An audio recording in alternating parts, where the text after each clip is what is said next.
পবিত্র রমজানে ইফতারের আয়োজনে বাঙালির খাদ্য তালিকায় মুড়ি অন্যতম অনুষঙ্গ।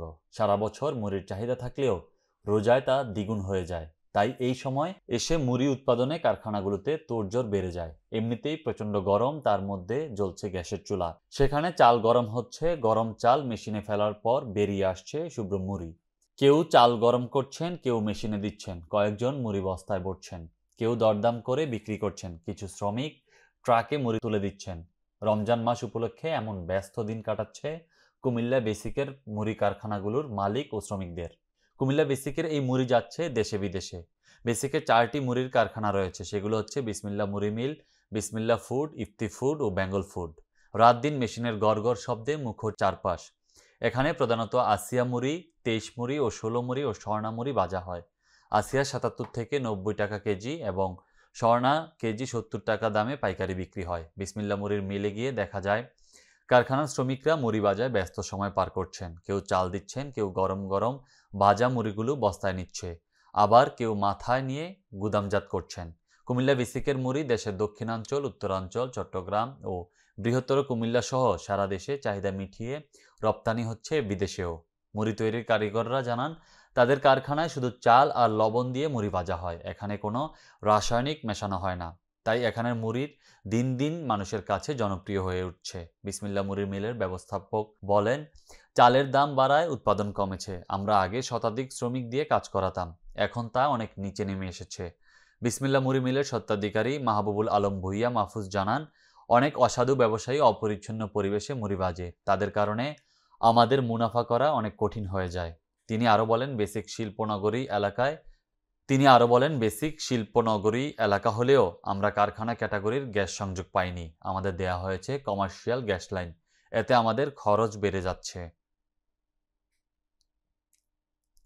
টাঙ্গাইলের মধুপুর উপজেলার হাটখোলা বাজার, গোলাবাড়ি ও সালাম ফুড প্রোডাক্টস টেংরি আকাশী এলাকায় মোবাইল কোর্ট পরিচালনা করে 1.5 লক্ষাধিক টাকা জরিমানা করেছে ভ্রাম্যমাণ আদালত। মঙ্গলবার দিনব্যাপী এই অভিযানটি পরিচালনা করেন মধুপুর উপজেলা সহকারী কমিশনার রিফাত আঞ্জুম পিয়া। তিনি আজ মধুপুর হাটে ত্রুটিপূর্ণ দাঁড়িপাল্লার মাধ্যমে পণ্য বিক্রয়ের অপরাধে 2 জনকে ওজন ও পরিমাপ মানদণ্ড আইন 2018 অনুসারে অর্থদণ্ড প্রদান করেন। এরপর উপজেলার গোলাবাড়ি ইউনিয়নের নেকিবাড়ি এলাকায় আসন্ন ঈদুল ফিতরকে লক্ষ্য করে বনফুল লাচ্ছা সেমাইয়ের মোরগ ও লঘু নকল করে লাচ্ছা সেমাই উৎপাদন ও বিএসটিআই লাইসেন্স গ্রহণ না করার অপরাধে একজনকে এবং টেংরি আকাশী এলাকায় বিএসটিআই সিল সম্বলিত চানাচুরের মোরগে কটকটি বা ডাবলি, মনাক্কা, খুরমা বিক্রি ও 1 কেজি প্যাকেটে 800 গ্রাম পণ্য দিয়ে ওজনে কম প্রদানের অপরাধে আরও একজনকে Bangladesh standards and training institute আইন 2018 অনুসারে ভ্রাম্যমাণ আদালতের মাধ্যমে 4টি মামলায় মোট 1,53,000 টাকা অর্থদণ্ড প্রদান করা হয়। মোবাইল কোর্টটি পরিচালনা করেন উপজেলা সহকারী কমিশনার ও এক্সিকিউটিভ ম্যাজিস্ট্রেট রিফাত আঞ্জুম পিয়া। প্রসিকিউশন প্রদান করেন বিএসটিআই গাজীপুর ফিল্ড অফিসার প্রকৌশলী অর্ণব চক্রবর্তী ও পরিদর্শক শিখন সাহা। দিনব্যাপী এই অভিযানে সার্বিকভাবে সহযোগিতা করেন মধুপুর সেনা ক্যাম্পের একটি চৌখুশ দল। পবিত্র রমজান মাস জুড়ে এই অভিযান ধারাবাহিকভাবে চলবে বলে জানান মধুপুরের আপোষহীন প্রশাসক রিফাত আঞ্জুম পিয়া।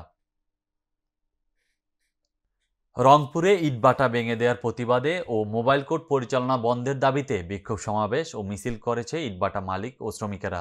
দুপুরে রংপুর নগরীর জিলা স্কুল মাঠে একত্রিত হয়ে একটি বিক্ষোভ মিছিল বের করে জেলা প্রশাসকের কার্যালয়ের সামনে গিয়ে সমাবেশ করে ইটভাটা মালিক শ্রমিকরা। রংপুর জেলায় ইটভাটা মালিক ও শ্রমিকদের উদ্দেশ্যে জেলা প্রশাসক মোহাম্মদ রবিউল ফয়সাল বলেন, একটি স্মারকলিপি পেয়েছি, আজকের মধ্যেই উপদেষ্টা মহোদয়ের কাছে পাঠিয়ে দিব। আপনারা জানেন এগুলো সেন্ট্রাল গভর্নমেন্টের সিদ্ধান্ত, সেখান থেকে সিদ্ধান্ত আসলে আমরা আমাদের মতো করে কাজ করার চেষ্টা করব।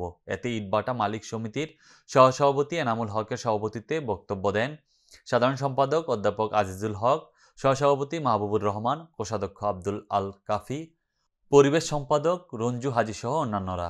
এ সময় ইটভাটায় মোবাইল কোডের পুনরাবৃত্তি ঘটলে ম্যাজিস্ট্রেট সহ অভিযান পরিচালনাকারীদের অবরুদ্ধ করে রাখার ঘোষণা দেন বক্তারা।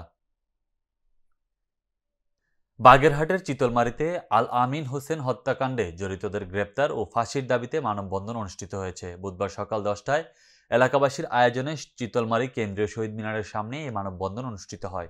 মানববন্ধনে অংশগ্রহণকারীরা জানান, গত 20 ফেব্রুয়ারি খুলনার সোনাডাঙ্গায় 22 তলার সামনে চিতলমারীর হিজলা গ্রামের আল আমিন হোসেনকে পরকীয়া প্রেমের জেরে পরিকল্পিতভাবে ছুরিকাঘাতে হত্যা করা হয়। এ ঘটনায় 22শে ফেব্রুয়ারি খুলনার সোনাডাঙ্গা থানায় আল আমিনের বড় ভাই রাজু শেখ বাদী হয়ে একটি হত্যা মামলা দায়ের করেন। নির্মম এই হত্যাকাণ্ডে জড়িতদের গ্রেপ্তারপূর্বক ফাঁসির দাবিতে মানববন্ধনে বক্তব্য রাখেন নিহত আল আমিন হোসেনের বড় ভাই রাজু শেখ, চিতলমারী উপজেলা জাতীয়তাবাদী যুবদলের সদস্য সচিব আসাদুল ইসলাম আসাদ, ছাত্র প্রতিনিধি মোহাম্মদ হাসান শেখ, মুজাহিদুর রহমান প্রমুখ।